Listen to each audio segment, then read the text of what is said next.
Hello people, my name is Rage and welcome all to the next leg in my GvG Hearthstone tournament. We're staying with the NA side of things for today, so without further ado, let's get this party. It's not a party, it's two people who are going to be trying to kill each other. That could be a party depending on where you're from, but we're not going to dwell on that.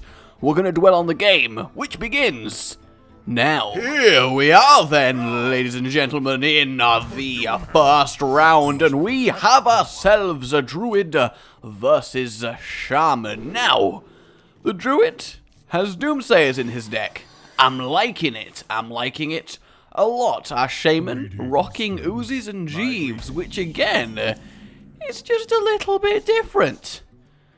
Apparently, turn instantly ended, and he's playing out an ooze. I'm not actually sure what just happened there. Our competitors are NC Conroy and Young Link 90, the 90th Young Link that ever did grace the fields of Hyrule. Over here, we actually have a Druid of the Fang deck, which is really interesting. So we're going to be seeing some beasts in a druid deck. I'm liking some innovation going on here. We're seeing Khan, not seen him for a while, seems kind of a slower but not necessarily rampy big minion druid deck. I'm liking Starfall. That's some quality removal. Well, I say quality, it's often overlooked, but it does definitely have some uses, especially comboing with Poison Seas, which again, it's a 9-mana board clear. It's not great, but I have actually been experimenting with a deck that does use that recently. It's okay when you add some GvG cards.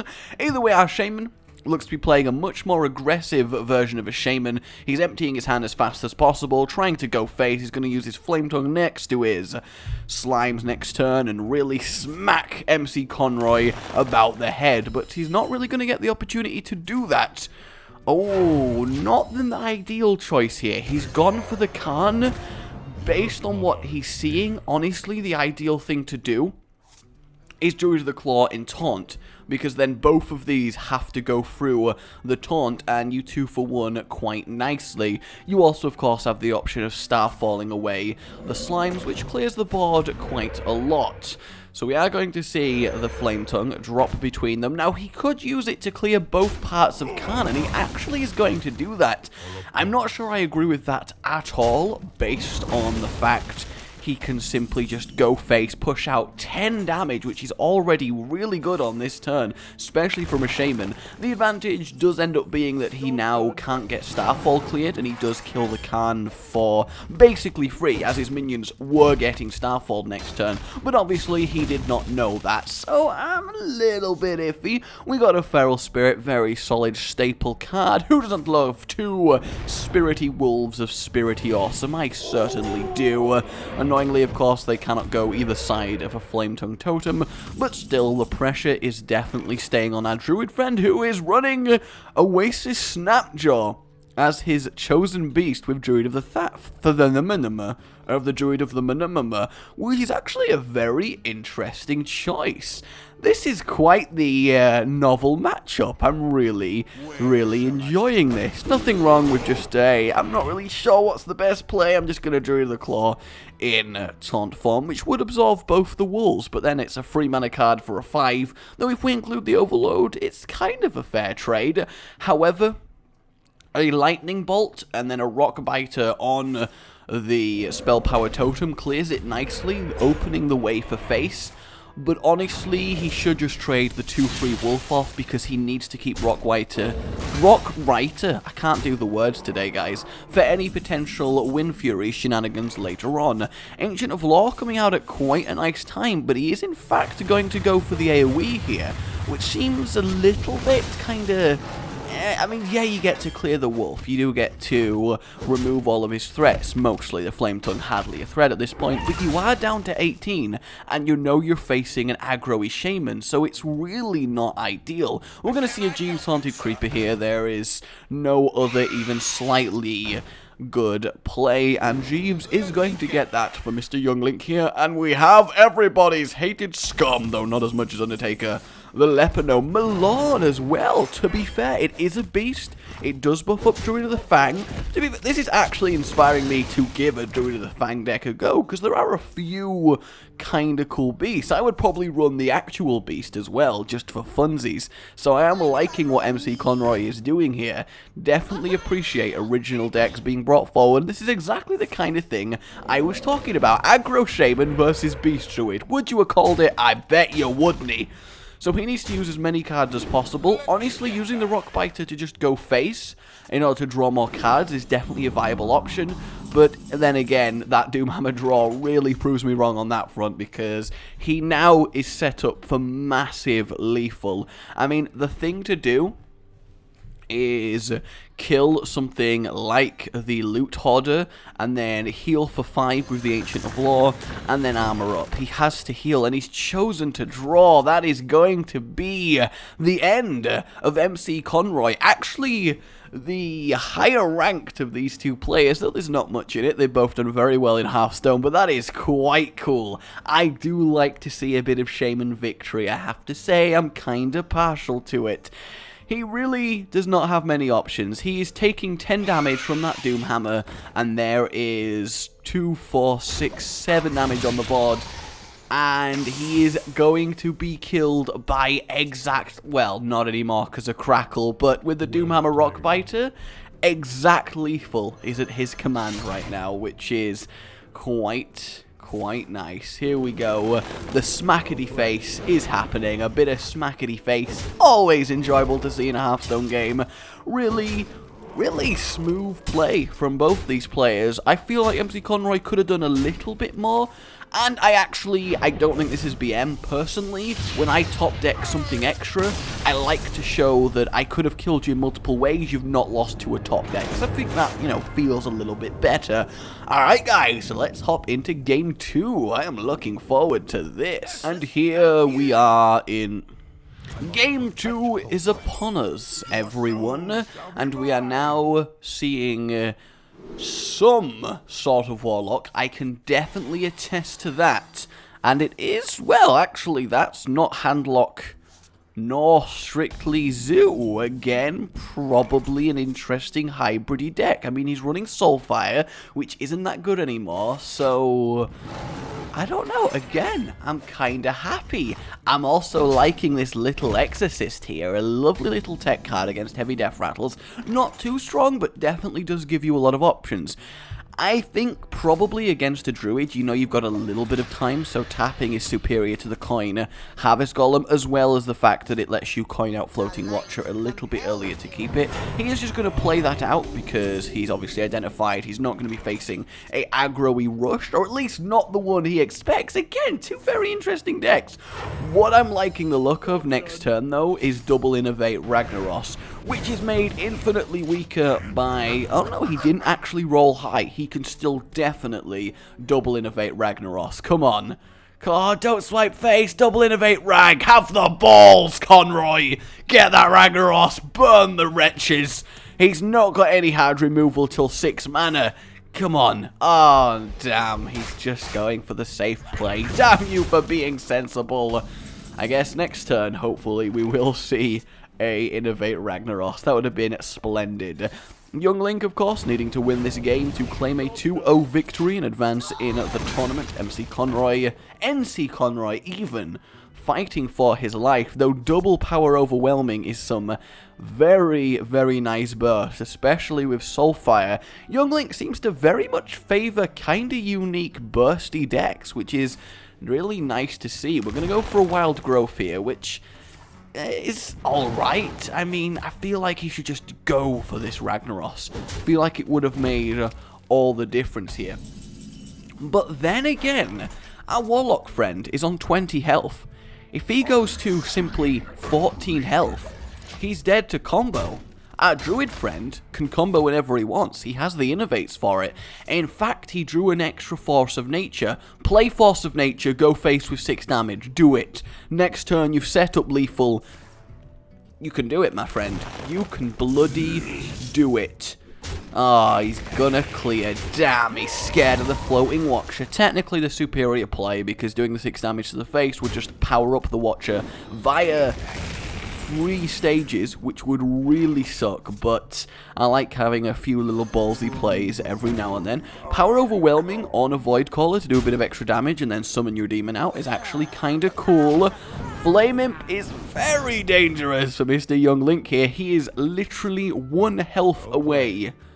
Oh no, he's lost. I think, yes, he has lost because of the 2 innovates. It is already over. The innovate to the Savage Roar, to the innovate, to the hero power, exact lethal by NC Conroy in a storming turn 6 victory against what looked to be a very promising bursty deck from the Warlock. Wasn't long before it was going to turn in his favor, and there it is. The face is going to bring it home.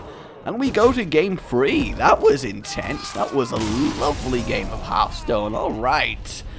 Let's see how this series is going to wrap itself up. Here it is. The final battle in this epic series between Young Link 90 and NC Conroy. We now have 2 different decks once again, as per the rules. And we've got Aggro Mage versus Goddamn Hunter. And what is very fortuitous for Mr. Hunter is that he's still running the now kinda terrible Flare, and our opponent, potentially, is going to be rocking some secrets. We have a Mech Warper. Honestly, you could just hero power and then next turn Mech Warper a Neutron, but assuming the Mech Warper survives, the free mana Yeti is very tasty. But against a mage, it's not really likely that that will happen. The Frostball already is in hand. Even the Arcane Missiles would have done a good job, and we see a Spectral Knight in these decks. These guys really love running their own decks, and I can really respect them for that. This kind of looks a little bit aggro-y, and, oh, that kind of sucks. He didn't want to waste the Frostball. He wanted to get lucky with the Arcane Missiles and the attack, hoping that 2 would hit, and he is going to pay for that with an early 4/5 Yeti to deal with, and he draws a Polymorph, but is 1 mana short. I mean, the ideal play here is really just a Frostbolt, put the 1/1 in, and then just leave it there till next turn, finish it with a ping. You don't really have to allow it to do anything, and that's only really a Frostball investment, which is okay, and it's kind of okay for the Hunter as well, because he did get it cheap. Though, the disadvantage, of course, of doing that line of play is that when it gets Defender of August up, in fact, it didn't even run the it didn't even run the 1/1 in, so the Defender of August becomes a lot stronger play. We even see a Gladiator's Longbow in here. This is wonderful, it really is. And a Ragnaros coming out for Young Link. This is... I know I keep saying it, but I mean, this is good stuff. This is really good stuff. I hope we do see some secrets, just so we can experience the satisfaction of flaring a secret. It's a good moment. Is flaring a secret. It really, really is. Gladiator's Longbow. I hope we get to the point where we can see it happen. And the Yeti is going to be chilling on 1 health, which means he's going to get to kill one of those for free. The Metal Tooth Leaper, nice. The only mech addition that Hunter's really got, a free for free, kind of solid. The 2 extra damage on other mechs is actually really nice though, like very much so. Allows you to trade up very efficiently. A Hunter mech deck might be quite viable. Kind of want to try it now. I did try to do a Beast Death Rattle mech deck, but it was too many things at once, I feel was the problem. He's gonna go for the Enhanso Meccano. He wants that Divine Shield, and he in fact gets it. That is quite the turn up for him. Honestly, I think the Knife Juggler was the better target, because yes, the Mana Worm's gonna grow, but it's, yeah, that right there is why that really sucks. But he does leave the Enhanso Meccano alive, which technically is kind of sensible. But the thing is, Defender of Argus, armor plating, get him to 4 attack, kill the Juggler. He's still taunted. You can actually do that quite nicely. He has to kill the Juggler though if he doesn't choose to do that 100%. It needs to die, and it is indeed going to die. It better die. Okay, yeah, it is. So we're going to see some Spectral Knight on Yeti action, which will be a little bit anticlimactic, because he's just going to hit and then get the ping, and that's a really nice turn for him. He gets to get the Water Elemental, one of the most solid class minions in the game. Great stats, great effect, just a lovely card. In fact, he's going face and ignoring the Yeti, maybe assuming that he's going to trade anyway for him, but given the amount of buffs that he's seen the Hunter running, it's not ideal. Defender of Argus between them, man, what are you doing? I don't know if I completely agree with that line of play. Yes, it does let the Metal Tooth Leaper out, which, yes, does let it trade with that, but the thing is, if you'd had a Taunted Spider Tank and the Taunted Yeti, you would have forced him. I didn't even look up. Did he just top deck the Flame Strike? Because that kind of makes what he did a lot better. The freeze actually really annoying because the Gladiator's Longbow would have proven very nice there. He at this point should just assume, maybe I was wrong with that last play. Actually, the Metal Tooth Leaper's attack was something I hadn't actually taken into much consideration.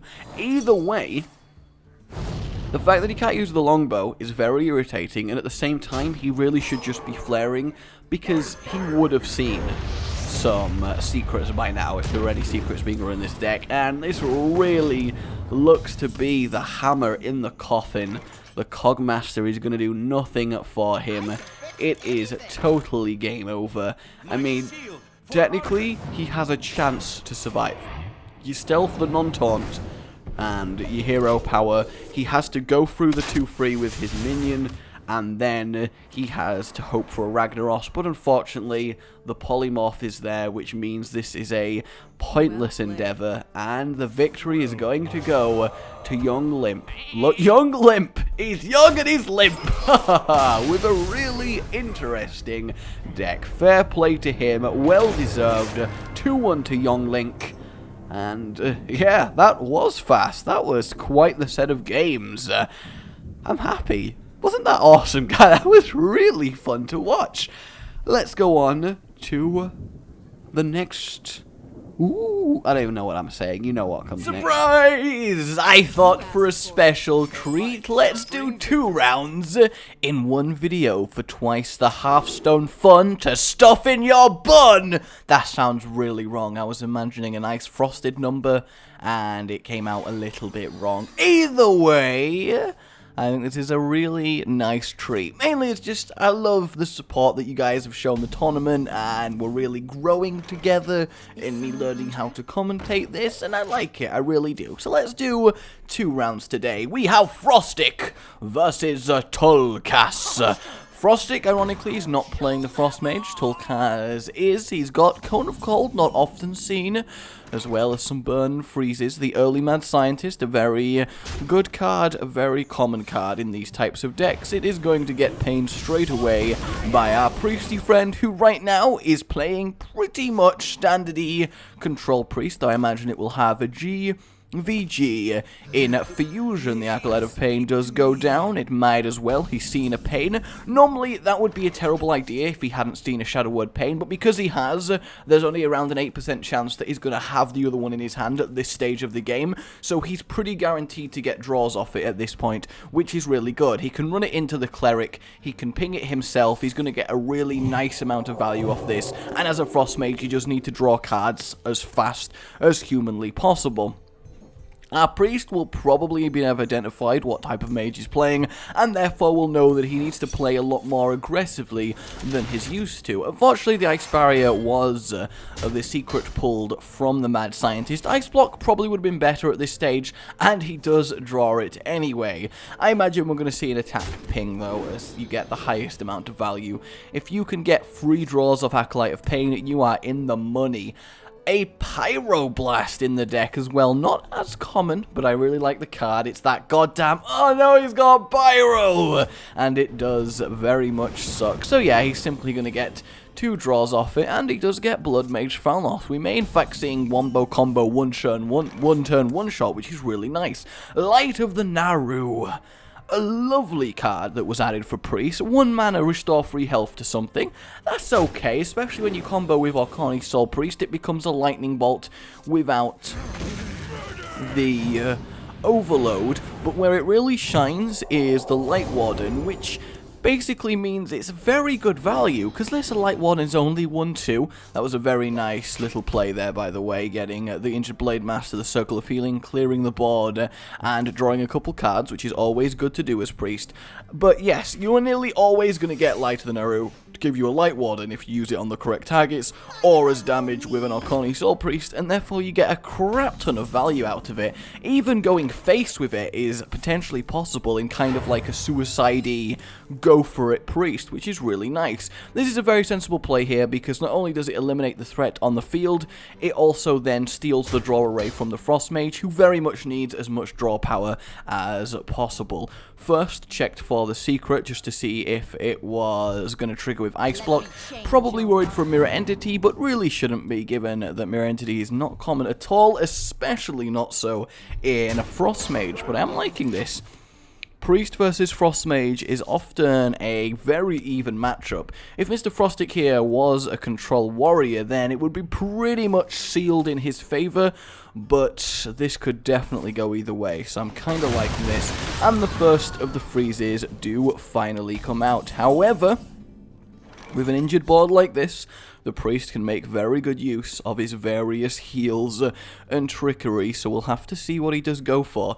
Playing the other Cleric and healing is normally terrible because you don't want to overdraw, but you're going to need everything at your disposal in order to bring down this mage fast enough before you get burnt to hell, and you also need to save up quite a fair amount of healing. So this is going to be definitely interesting to see how he handle this. I mean, on 6 mana, he could just drop Sylvanas, but Sylvanas is going to spend 2 turns frozen at the very least, you would assume, against a Frost Mage. So he's actually just going to heal everything back up, get rid of the armor, and get 3 draws off the Cleric, which potentially is good, but now his hand is very full. He's going to have to play something, and he can only play 3 cards. If he plays the Power Word Shield, he's going to overdraw once more, so he just put the other Cleric down, which is fair enough, it really is. Dr. Boom next turn is a fine play, one of the best legendaries, if not the best legendary, at least added in GvG, and in contention for overall. Single-handedly caused the resurgence of big game hunters, which is no small feat. Shadow Madness, really nice, though if I was Mr. Priest here, it would be time to bust out the second Cable Priest, which he doesn't have. Forget what I'm saying, guys. I have no idea what I'm talking about. Now, there's no point attacking the Mad Scientist. Go face with the thing, do at least a little bit of damage, and hope that our mage friend here is out of freezes, which he is indeed. This Frost Nova is the final one for now. He's going to have to top deck the rest of the ones in his deck, which he is going to try and achieve via picking his own Acolyte of Pain here.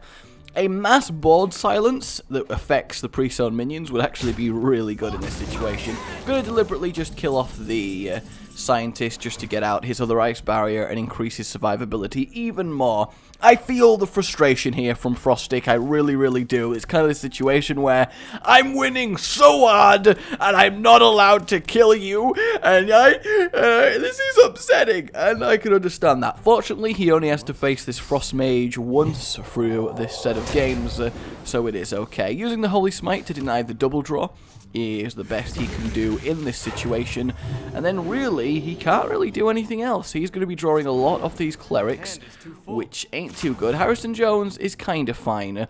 Light of the Naru, he's going to cycle even more. I honestly would prefer to save that for face healing, given that you know Alexstrasza is going to be coming down, and you need to use the turn after Alexstrasza to heal up as much as you physically can to avoid the burn that will be coming at you the following turn.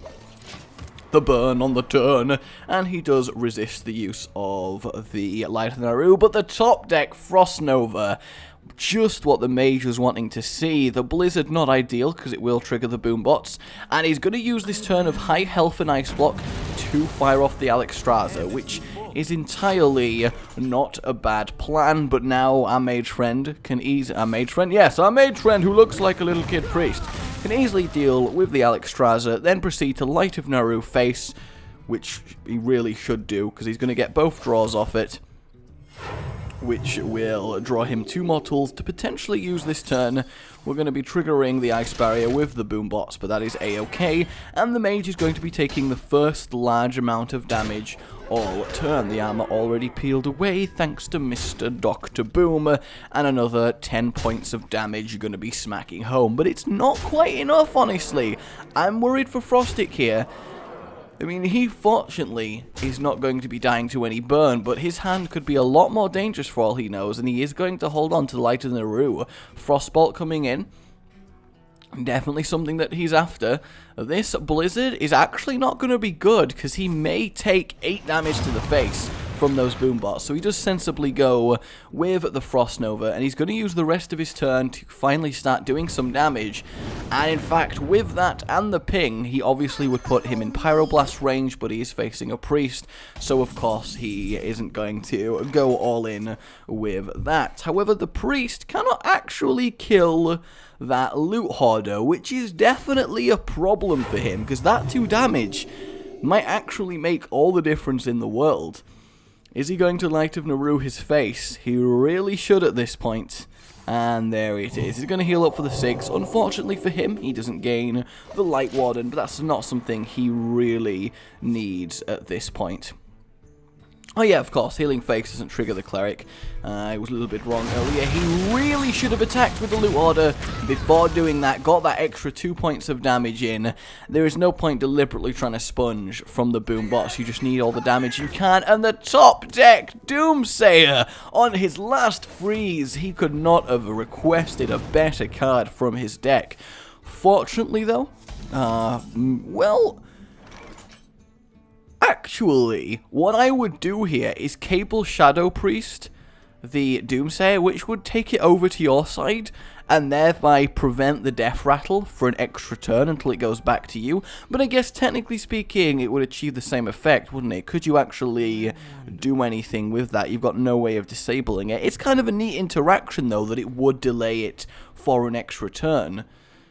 But he is just going to Power Word Shield it. He's going to fish for draws and hope that he draws something that can perhaps silence it, and he does not. He's going to have to accept that his board is going down here. That is very upsetting for our priest friend. He was finally in a position to do some proper damage, and Antonidas.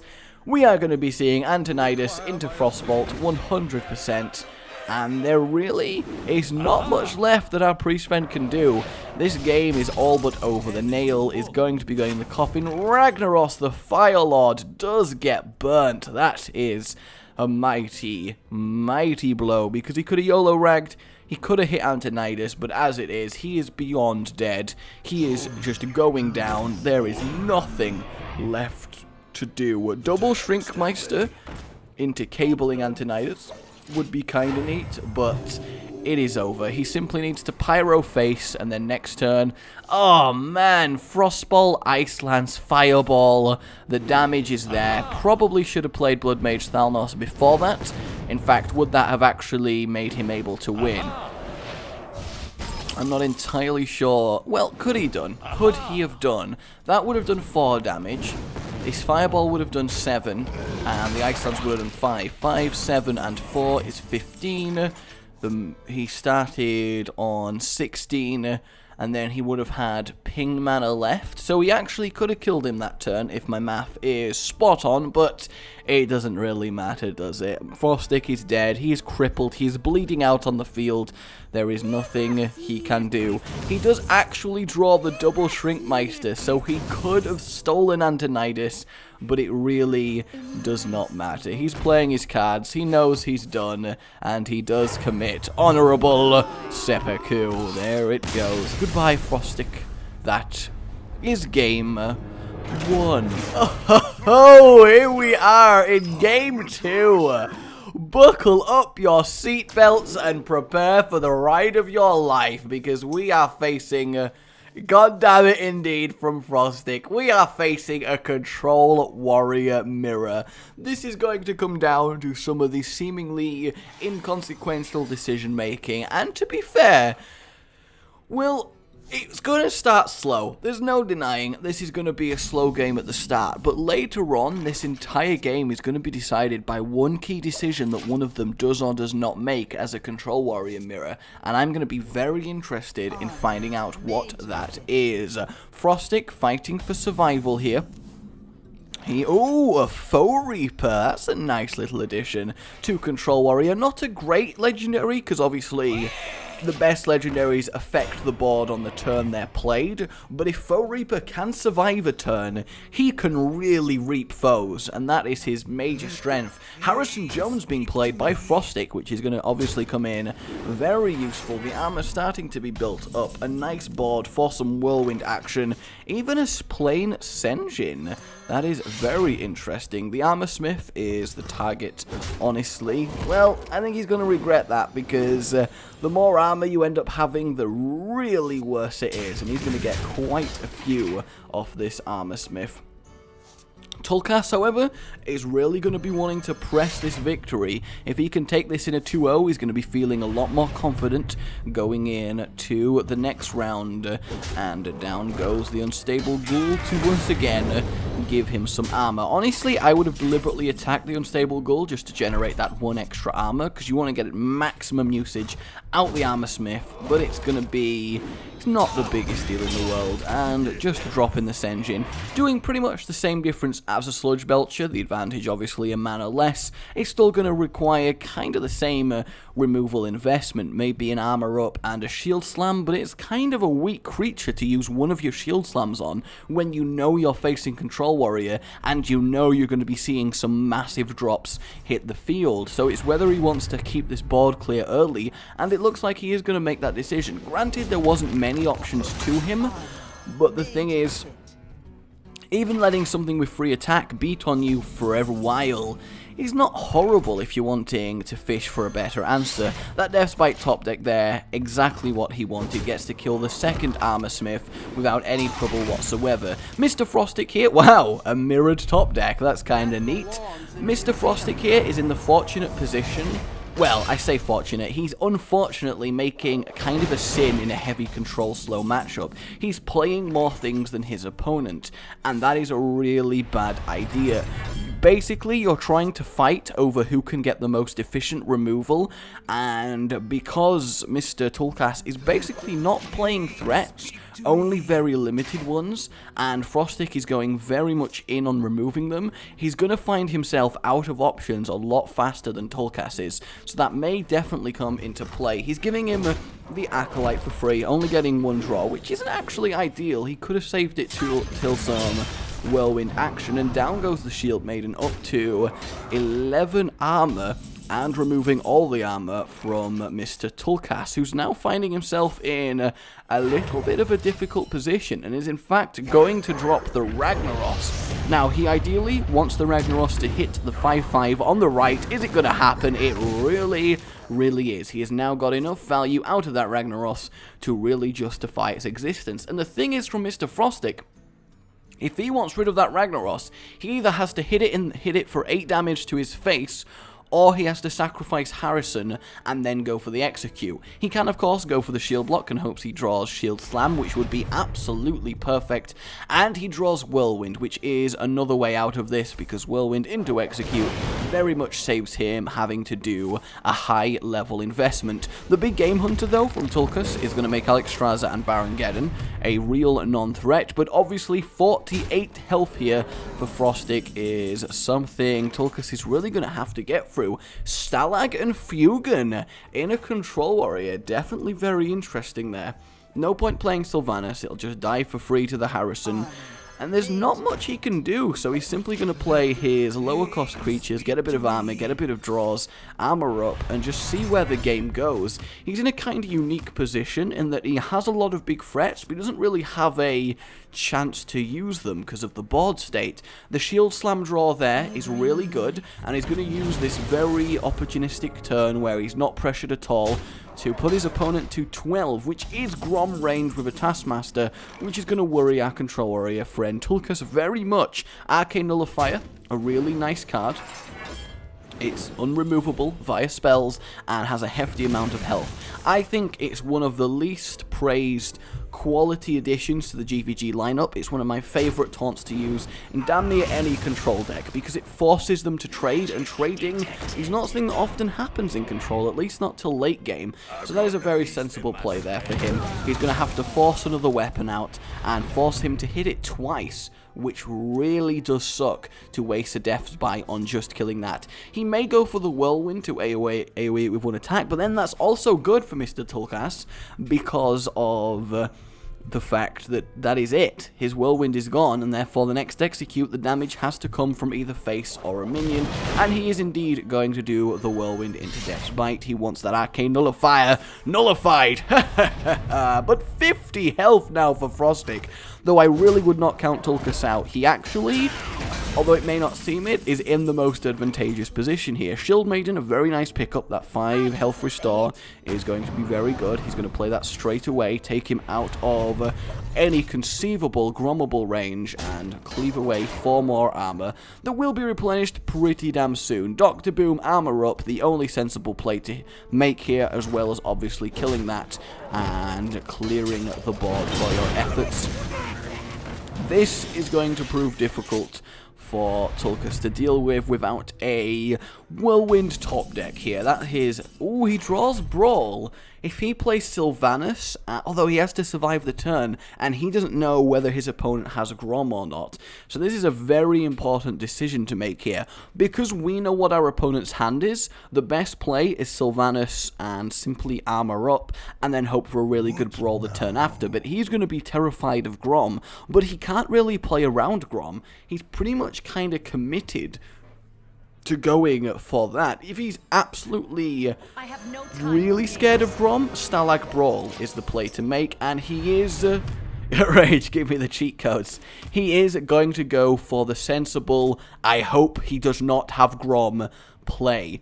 Now, what Mr. Frostic can do here is play the Taskmaster, play the Shield Maiden, and then deliberately Shield Slam Sylvanas, and hope that Sylvanas takes something like the 1-1 Boombot, which really would be a little bit useless, but he's equally viable to just straight up ignore Sylvanas, which is not the best thing to do, because Control Warriors run Brawl, and this means that no matter what happens in this Brawl, Tulkas is going to win. He needed to kill Sylvanas, he needed to make the Brawl weaker to really cement his victory, and I think he's just made... Do the 5 damage first! What are you doing? He misses the opportunity to take 5 armor off. He is feeling the pressure. And... he gets literally the best result he could have asked for and takes minor damage from the Boombots. The misplay on the 5 damage is kind of a big one, honestly. That 5 armor will mean a lot, but that is a massive swing, and this is what I was saying. Once it gets to this stage, Tulkas has many more threats than Frostic. Frostic really lost himself that game. You had to kill Sylvanas with Dr. Boom. Dr. Boom goes to 2 health. No matter what gets stolen, you can either execute Dr. Boom or it's a Boombot. You don't care about a random Boombot being stolen, but as it is, he got his full health Dr. Boom taken, and that is going to lose him the game without a shadow of a doubt. He's going to execute the slime so he can play Baron-Geddon, which will clear the slime, and hoping to force a trade with Dr. Boom. And of course he does have his final shield slam, actually. And the thing about playing Baron-Geddon is it would kill his own 2-2, and maybe he doesn't want that, but the thing is, he's seen that his opponent has 4 cards, and as Control Warrior, that's a fair amount of threats. We're going to probably see Armor Smith Foe Reaper. Definitely the best play to make here, and he in fact goes for Stalag. This is a great turn to set up for Reaper. I'm not sure why he chose that. I mean, it doesn't make a massive bit of difference, and I guess it comes with the advantage of armoring up, but with that taunt there, even a Grom isn't going to do that much to you. At most, it would do 12, you'd be on 1 health. He does draw his own Belcher, which is going to at least buy him an extra turn, but he needs much, much more than that. The Death's Bite, a really nice pickup. It does let him kill the 1-2 slime and then trade his Armor Smith into the 2-1, and he decides to copy the Sludge Belcher, a very wise decision. Guarantee that that Grom top deck isn't going to do anything horrific to you, and then he is indeed going to trade his Armor Smith away, and from this point, honestly, he would have have to do something spectacular to lose. The Cruel Taskmaster, a kind of a good top deck, but the thing is Baron kills Stalag anyway, so he doesn't really need to use it. He's kind of just got to play Baron armor up and just hope upon hope. He does have the advantage of having 51 health, which will take a while to go through, buying him a fair amount of turns. The armor from that triple damage, though, is going to play a big role. Now, what is interesting is hitting this Baron, which he's kind of forced to do, because obviously he can't execute him and he can't give up his taunt because he needs that wall. He's going to put him into Grommable range, and he does finally drop the Foe Reaper and armors up just 1 point out of Grom range. This is a very... Oh, and there it is, the Grom Cruel Taskmaster, and he cannot do anything about it because of the Sludge Belcher. That is not good for him at all. And no, the execute in Tulkas's hand. It was made for this. The last hope that Frostic had, the last thing that could win the game, is now going to be executed mercilessly by Tulkas. That is a massive, massive shame. The Foe Reaper swinging in, Frostic throwing away this game with a horrendous misplay. He's going to kick himself when he watches this back, guaranteed. And the Death Spite top deck would have actually cleared the way if only he'd been patient and used his health as a resource. He jumped the gun a little bit too early there. I mean, he's still not completely out of it. His opponent doesn't have too much damage on board, and he is, of course, on a very high amount of health. The Harrison there into the Sludge Belcher. Oh no, Tulkas is not being attacked by anything anymore. It is beyond over now. This is just simply going to be a slow grind to the finish as Frostic... You shall not pass for a turn. No one is allowed fun, for I am Sludge Belcher. What a damn card. And he is going to deliberately injure it to raise its attack so it's more threatening, but at the same time, that's just made it executable for Tulkas. And he draws Shield Slam as well. His board is going to get cleared. The Fiery War Axe should make its way into the 2-2. And really... Oh yeah, obviously Foe Reaper. I forget its effect. It's played that little. Kills them both. Not even playing Sludge Belcher, refusing to crush the dreams of Frostic even more. The Brawl is drawn, but it doesn't do enough right now. It at best kills a 6-7. It's just not worth it. You have to wait for the bigger investment. But if Tulkas is sensible, he's not going to give him that bigger investment. And he still has a Shield Slam and an Execute left. And this is exactly what I was saying. He was using less removal while forcing his opponent to use more. And that at the end of the day was going to make him win. But still, it really... You see what I was saying? What did I say at the very start of this game? This entire match is going to come down to one decision someone does or does not make. And that was Frostic, and that was dealing with Sylvanas in the correct manner. And that has cost him everything, and has even cost him his place in this tournament. Fugan is going down. Sludge Belcher, no, he's still refusing to play the Sludge Belcher, which I do feel kind of bad. And their health is practically even now. Sylvanas, out of all top decks, is not a horrible one. It still needs dealing with, still may cause a problem, but honestly, it is too little and too late. We, in fact, are reaching the very dregs of the deck, and a Ysera! If things weren't bad enough for Frostic, he now gets walled off. He cannot even deliberately kill Sylvanas in order to steal something and potentially save the day. He must be feeling very, very upset right now. I hope we see a BM self-execute on Fugan just to acquire that, the Thaddeus, the 11-11, just for a bit of fun, you know. But that really is it. Game over. He should concede. He knows he is gone. He knows it's over. He's under no delusion. He just is hoping for a miracle, given that he is in the tournament. He's even going to play the big game hunter for the sake of it, knowing that there's no real targets left. Though actually, the final card should be Grom, shouldn't it? Oh, he runs Control Warrior without Grom. That is a very interesting decision there. And there it is, guys. No BM. Very well played by Tulkas. Frostic fought his heart out but made a crucial misplay. Let's move on to the brackets. So there we have it, everybody. That's how the tournament is currently shaping up. We know 3 of the 4 people who will be advancing on the NA side of things, and I am very much looking forward to the next rounds. Congrats to Tulkas and YoungLink90 for proving they got the stuff. But for now, guys, we will have to wait till next time to see some more awesome matchups. So remember to like if you've enjoyed this. It really does help, and I do appreciate the support. And subscribe for more. Oh, goodbye.